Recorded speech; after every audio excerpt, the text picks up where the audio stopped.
Estamos presentando Contexto Internacional, Contexto Internacional, programa de información y análisis de lo que pasa en el mundo.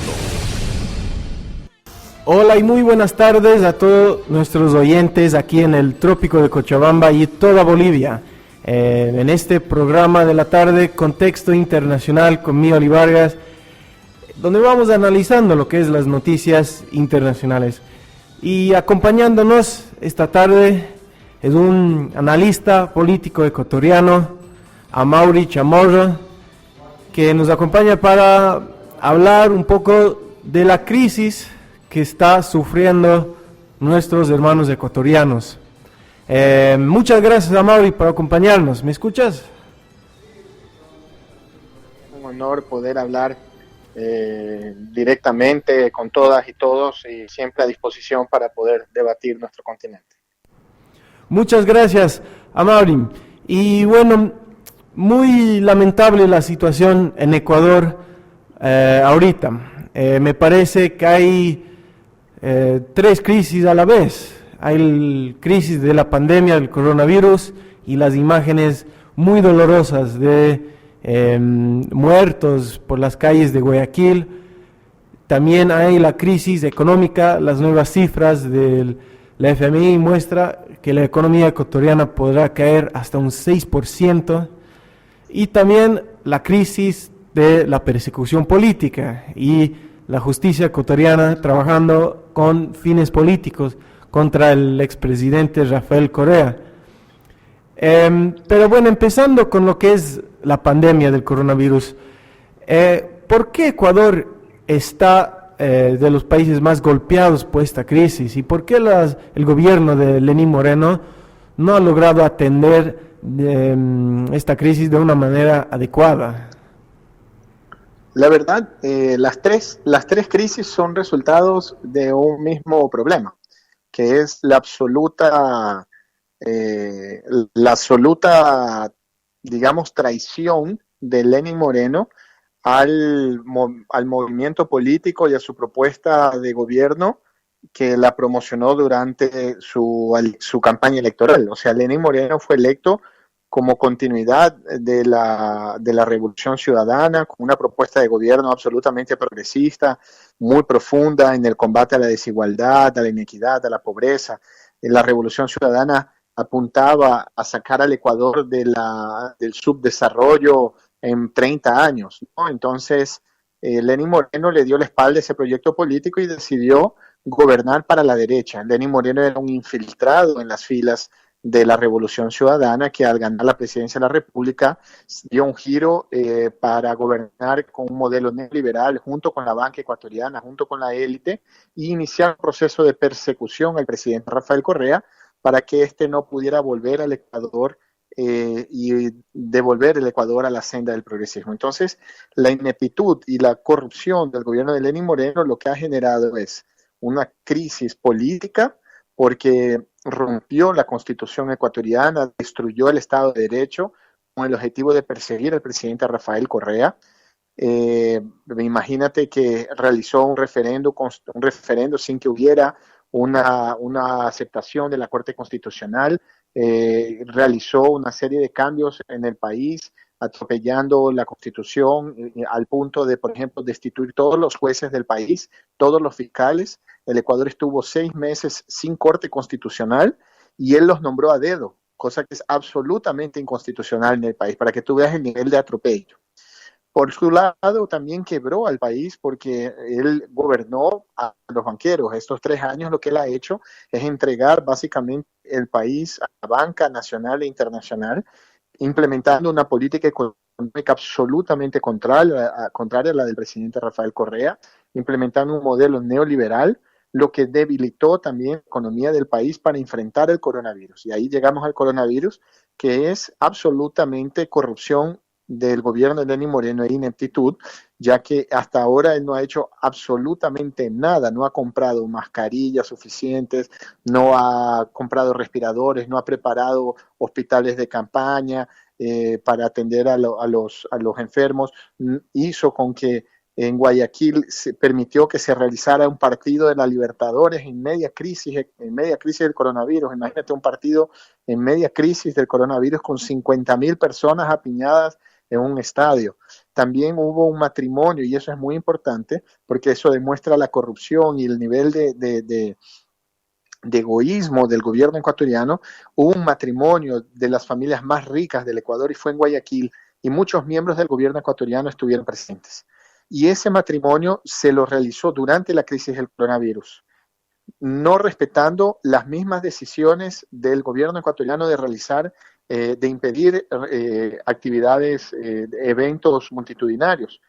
Y una pareja de millonarios que llegaba de Italia, que no realizó la cuarentena, llegó directamente a ese matrimonio. Esa pareja estaba contaminada. Entonces, esa pareja contagió toda la fiesta, todos los miembros de esa fiesta, todas las personas que habían ido, inclusive miembros del gobierno de Lenín Moreno, y a su vez se escondió eso de la ciudadanía después de haber descubierto que esa pareja había traído el coronavirus. Entonces, las empleadas domésticas, las niñeras, los choferes, los jardineros continuaron yendo a trabajar a las casas de esos millonarios, y esos millonarios nunca indicaron que estaban contagiados. Entonces contagiaron a la población más pobre, más sensible. Y el gobierno ecuatoriano no ha hecho absolutamente nada. Guayaquil debe tener más de 10.000 muertos en este momento. Debe ser la ciudad con más muertos en el mundo, en realidad, per cápita. Entonces, es una situación de caos, es un apocalipsis lo que está ocurriendo en el Ecuador. O sea, es como una película de esos de zombie, de terror, por ineptitud y corrupción del gobierno de Lenín Moreno. Sí, gracias. Y muy, muy difícil escuchar la tragedia de lo que está pasando, sobre todo en la ciudad de Guayaquil, donde se enfoca la mayoría de los contagios, ¿no ve?, de coronavirus.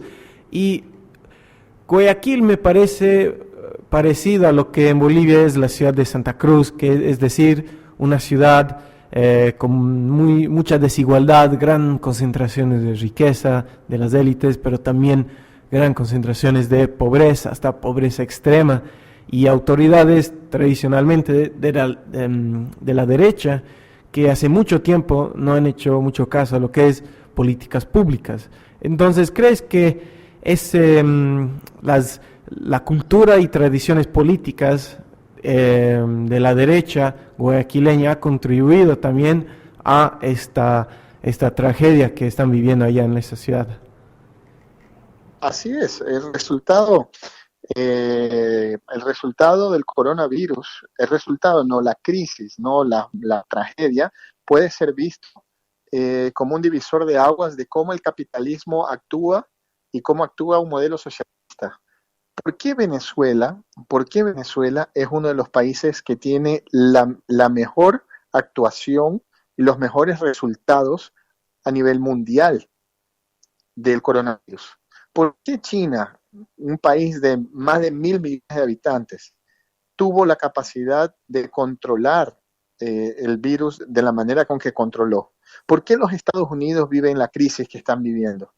¿Por qué Estados Unidos es el peor país en términos de manejo y después de Estados Unidos viene el Ecuador? Porque son justamente modelos económicos, modelos de sociedades, son gobiernos orientados específicamente a trabajar por la banca, por el capital, por los empresarios, no para cuidar a la gente. Diferencia de Venezuela, a diferencia de China, a diferencia de Cuba. Entonces, por eso vemos que en el caso de países que son gobernados, en el caso de Bolivia por una dictadura, por golpistas, hoy evidentemente las tragedias se sobreponen, ¿no? Sí, y también saliendo de esta crisis no va a ser nada fácil, pero al salir Ecuador va a tener que enfrentar otra crisis, que es la crisis económica. Y las nuevas cifras muestran que la economía ecuatoriana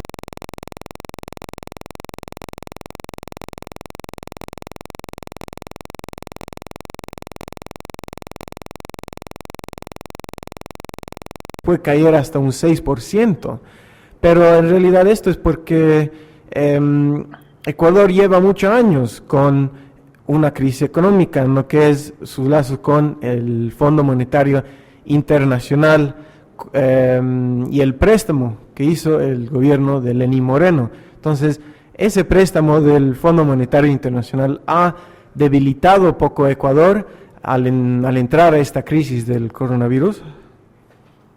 Mira, lo que ha ocurrido es que el Ecuador ya estaba en un camino al precipicio por el manejo económico del gobierno de Lenín Moreno. Recuerda que el Ecuador es un país dolarizado, no tiene moneda propia. Entonces, es muy sensible para la economía, por ejemplo, cuando hay un choque externo que hace que el Ecuador pierda competitividad y deje de exportar, o sea, deje de entrar dólares y continúe permitiendo la salida de dólares a través de la banca privada, hace con que el país pueda quebrar por la falta de dinero local, porque acuérdate que el Ecuador no puede imprimir dinero, o sea, el Ecuador no tiene capital propio, entonces, o sea, no tiene moneda propia, perdón. ¿Qué ha ocurrido con la crisis del coronavirus? Que ya la situación económica del país era terrible, se ha agravado. ¿Qué va a pasar? El Ecuador va a desaparecer como Estado. El Ecuador va a quebrar, va a pasar una crisis económica mucho peor de la que ocurrió en el 99, que fue la que obligó al Ecuador a transformarse a utilizar al dólar como moneda oficial del país. O sea, la situación va a ser caótica. Dentro de algunos meses el Ecuador ya no va a tener ni un solo centavo, no va a tener reservas nacionales ni internacionales, la gente va a estar por su cuenta, va a faltar comida, va a faltar, que ya comenzó a faltar, y va a haber un desempleo brutal. O sea, el Ecuador simplemente, o sea, ya como el Titanic, en esa escena de la película cuando el Titanic se choca contra el iceberg, que parece que está flotando aún, pero en realidad ya el daño es tan grande que se va a hundir, es lo que está ocurriendo en el país en este momento. Entonces, la única salida es una salida política. Este gobierno tiene que renunciar.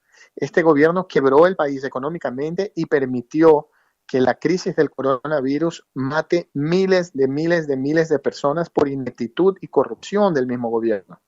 Entonces, es necesario que hasta ahora ellos, como no han hecho absolutamente nada, den un paso a un lado, y existe un mecanismo constitucional de que ellos renuncien para asumir una persona que se encargue de liderar este proceso de enfrentamiento hacia el coronavirus, ya que la situación es absolutamente terrible.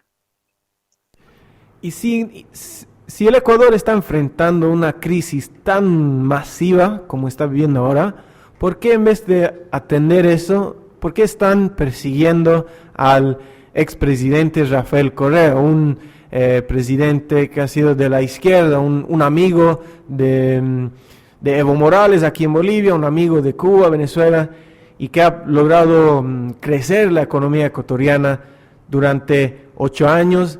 ¿Por qué le están persiguiendo ahora en vez de atender la crisis de la pandemia y de la economía? Porque los corruptos que gobiernan el país en este momento no quieren que Rafael Correa vuelva, porque sabe que no solo él enrumbaría el Ecuador económicamente, enfrentaría de manera adecuada el manejo de la crisis del coronavirus, pero también sabe que después de eso Rafael Correa quitaría la banca ecuatoriana y los corruptos que han gestionado la economía del país de una manera que ha beneficiado obviamente a los más ricos y a los bancos ecuatorianos. ¿Cómo puede ser que el Ecuador tenga un decrecimiento económico, aumente el desempleo y la banca está rompiendo récords de utilidades en un país que decrece económicamente? Es obviamente porque la política económica está beneficiando a las familias más ricas del país, como era antes de Rafael Correa. Entonces, esa situación es terrible. Por eso es que ellos buscan todos los mecanismos ilegales, inconstitucionales, para implementar una persecución política a través del lawfare y así impedir que el presidente Rafael Correa vuelva. Rafael Correa es perseguido por los ricos, por los corruptos, no por el pueblo. El pueblo vota por Rafael Correa. Inclusive las encuestas dan que Rafael Correa ganaría una elección en primera vuelta. Por eso lo han inhabilitado ahora y por eso el gobierno ecuatoriano quiere postergar las elecciones presidenciales del próximo año. Sí, bueno, yo he tenido la suerte de vivir un tiempo en Ecuador y me recuerdo a visitar lo que es la zona de Manabí, que es la zona que ha sufrido el terremoto gigantesco, y mucha gente de allá habla con tanto cariño del Rafael Correa, porque han pasado unos momentos tan difíciles, pero se sentían que tenían un presidente que estaba con ellos, que ha dejado todo para ayudarles. Pero ahora, ¿qué va a decir los guayaquileños en estos tiempos tan difíciles sobre el gobierno de Lenín Moreno? Lo van a recordar de la misma manera que los de Manabí recuerdan al Correa. Mira, el pueblo, como te dije, es ecuatoriano, el pueblo ecuatoriano es correísta, en su gran mayoría. El presidente Rafael Correa tiene en este momento un piso de apoyo del voto duro correísta más del 30% de la población ecuatoriana. Eso es muchísimo, muchísimo. Imagínate un presidente que hace 3 años ha estado fuera del país porque él vive en Bélgica, él es casado con una belga, su familia es binacional, o sea, la familia es medio belga, medio ecuatoriana, entonces él termina su mandato e inmediatamente se fue a Bélgica, como él siempre lo había anunciado. No obstante, años el presidente fuera del país con una persecución comunicacional terrible, con todos los medios de comunicación privados del Ecuador intentando destruir su imagen, su reputación, con toda la persecución judicial, el presidente Correa aún es el líder político más importante de la historia del Ecuador después de Eloy Alfaro.